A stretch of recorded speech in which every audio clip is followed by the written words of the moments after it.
Hoje estamos recebendo um oráculo da comunicação. Cabe observar que, em sentido figurado, oráculo quer dizer uma autoridade. Armando Ferrentini, é bom ter você aqui. Obrigado, Raul. Obrigado, companheiro da técnica. Eu também digo mesmo, é bom estar aqui, numa casa de amigos. E vamos então à sabatina. Bom, nós estamos completando, ou seja, o PROPIMAC, 55 anos. 55 anos em maio agora. Perfeito. Nós temos aí muitos incidentes, muitos acidentes, mas muitas vitórias. Eu gostaria que você falasse rapidamente sobre isso. Bem, o PROPIMAC, ele nasceu com o nome de Asteriscos, né? Num jornal que infelizmente deixou de existir, chamado Diário Popular, que era muito tradicional, toda a sua vasta experiência, chegou a fazer 100 anos de idade, logo depois ele faleceu. E quando eu fui para o jornal, e era o primeiro jornal que eu trabalharia, né? Eu comecei a observar que a minha experiência publicitária nas agências de propaganda iam me auxiliar bastante na reformulação daquele jornal que era basicamente um jornal de classificados, de pequenos anúncios.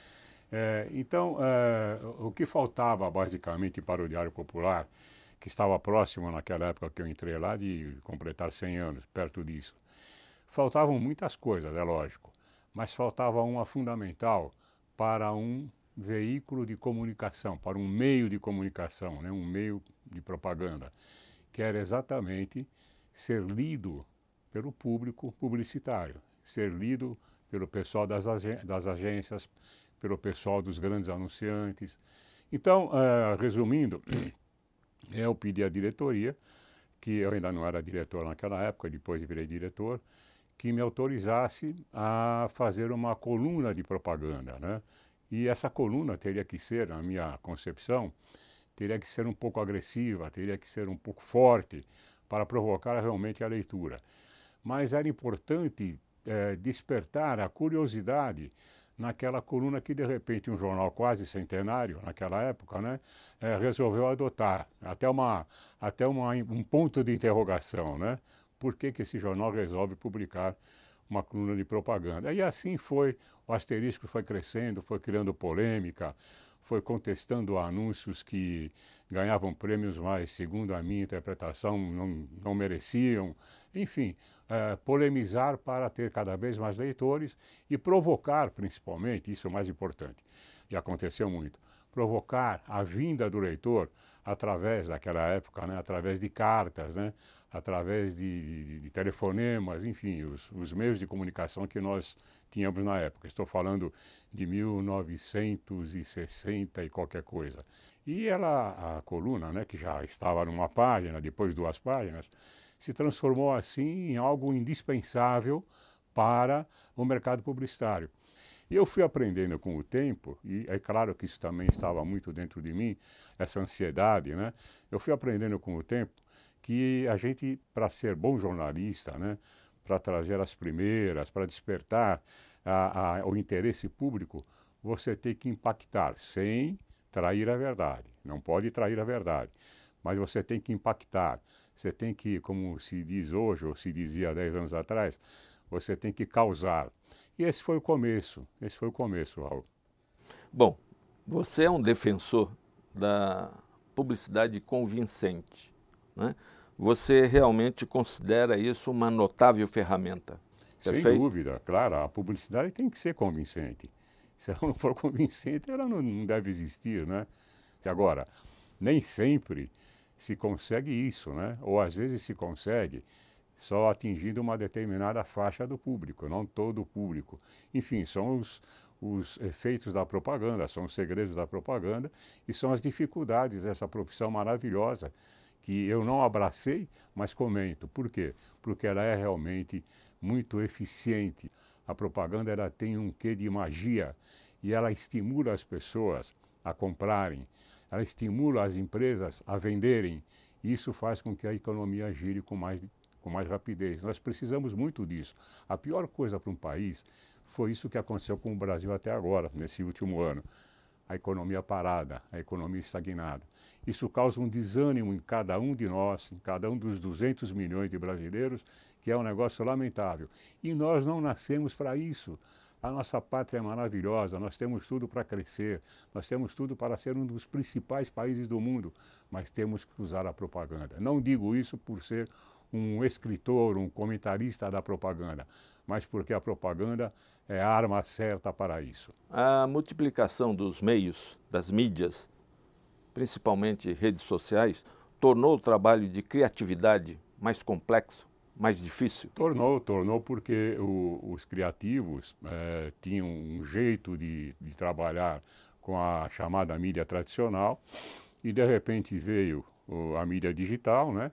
E isso complicou a vida, porque sempre quando há uma mudança drástica como essa daí, há sempre um problema para quem trabalha, para o profissional que tem que criar ou que tem que executar algum trabalho usando as ferramentas, o tradicional ferramental publicitário e agora o novo ferramental publicitário que são as mídias sociais, que é a internet, né? Na comunicação publicitária ainda há, a meu ver, alguma falha ou alguma ausência de abraçar mais o possível cliente, abraçar pelo meio digital. E também uma coisa que nós precisamos levar em conta, eu aproveito, Raul, esse momento, para lembrar disso, porque é importante você sempre ter o passado como referência, né? Já que não podemos ter o futuro, né? Quando surgiu a televisão, em 1950, eu era molequinho, tinha 7 anos, ouvia muitas pessoas, até professores, já estava na escola, no primário, dizerem que acabou o rádio. Agora com a televisão acabou o rádio. Depois de tantos anos está aí, né? 70 anos depois, está aí a prova de que o rádio não só não morreu, como melhorou muito em relação ao rádio que nós tínhamos há 70 anos atrás, né? Marconi, se vivo fosse, ia dizer assim, meu Deus, o que fizeram com a minha inversão? Olha só que coisa maravilhosa, essa gente é demais, palmas para todo mundo. É isso aí. Então, nós temos que ter essa direção, né, não de combater a internet. Temos que nos aproveitar da internet, mas temos que continuar, aqueles que não usam apenas a internet para se comunicar, usam os outros meios, melhorar cada vez mais esses meios, fazendo com que realmente o público reconheça que não existe, a partir de determinado momento da vida da gente, não existiu e não existe apenas um único e grandioso veículo de comunicação. Não, ao contrário, a internet, ela significa o seguinte, a pluralidade de meios, porque ela sozinha é plural. E além dela, nós temos todos os demais meios tradicionais, né? Os meios que nós trabalhamos há tanto tempo, né? Que estão melhorando cada vez mais. Bom, você tem comentado que os consumidores não são mais os mesmos, tipo papai e mamãe. Está mais difícil convencer os consumidores, Ferrentini? O que acontece? O consumidor hoje, de uma maneira geral, ele é mais bem informado. Ele procura a informação, né? Ao contrário de 50 anos atrás, quando ele era um cidadão passivo à espera de uma informação dos meios, né? Hoje não, hoje ele procura a informação. Então isso muda muito a força que tem que ter uma mensagem publicitária, né? Ela tem que corresponder a essa atitude do consumidor que procura a informação. E a gente vê pelas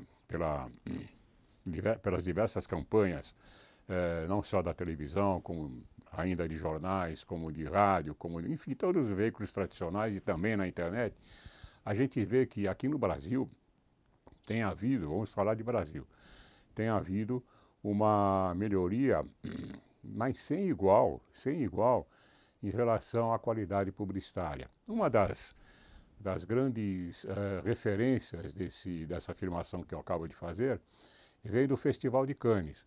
O Festival de Cannes é o mais famoso festival da publicidade mundial, né? Eu frequento esse festival há muitos e muitos anos. E o que acontece? A gente vê o julgamento da qualidade publicitária. E esse julgamento que é feito pelos jurados, lá, os experts em propaganda, em comunicação publicitária, a gente vê cada vez mais novidades, ideias grandiosas ideias que cativam, que convencem, que é a grande missão da propaganda, que convencem o consumidor a ir até um determinado local para adquirir aquele produto, aquele serviço, enfim. Isso daí não vai morrer nunca, ao contrário, isso só vai melhorar, isso vai cada vez mais ser uma arma, uma ferramenta, a propaganda, né, de convencimento sem igual no mundo das comunicações, absolutamente sem igual. Quais são as regras atuais para a comunicação publicitária e para as vendas, Armando? As regras são as mesmas de sempre, né? Você fazer sempre uma boa comunicação, estar sempre com essa comunicação atualizada, entendendo as mudanças que ocorrem na sociedade, né? Hoje, quando eu comecei em propaganda, os públicos eram A, B e C, homens e mulheres, né? Hoje você tem mais de 50 categorias, né? As coisas foram se atomizando de tal forma que você tem realmente categorias que surgiram recentemente. E a propaganda, ela tem que se preocupar com esse público, ela tem que vender para esse público também. E os produtos que chegam primeiro, aqueles que realmente têm as suas características de envolvimento a esses segmentos menores da população, eles têm mais chance de conquistar esse núcleo novo que surge na população do que aqueles que vêm depois, vão na esteira dos primeiros aventureiros, né, os primeiros conquistadores, né? Então, isso daí, para mim, é uma evolução da própria atividade publicitária que não vai parar. Não vai parar por quê? Porque cada vez mais a sociedade será caudatária de fatias, de frações. Cada vez mais a sociedade será fracionada. E cada vez mais, em consequência, a propaganda também será fracionada. Armando, muito bom receber você em Grandes Nomes. Obrigado pela verdadeira aula que você deu para todos nós. Eu é que agradeço mais essa oportunidade, Raul. É bom a gente falar aquilo que a gente pensa a respeito da atividade que a gente exerce. Não sou exatamente um publicitário, sou mais um jornalista comentando o que fazem os publicitários, né? E dirigindo um jornal que, como dissemos no início, daqui a pouquinho está fazendo 55 anos de vida ininterrupta. Acho que isso tem um valor inestimável. Parabéns. Né? Mas, enfim, foi muito bom estar aqui conversando com vocês.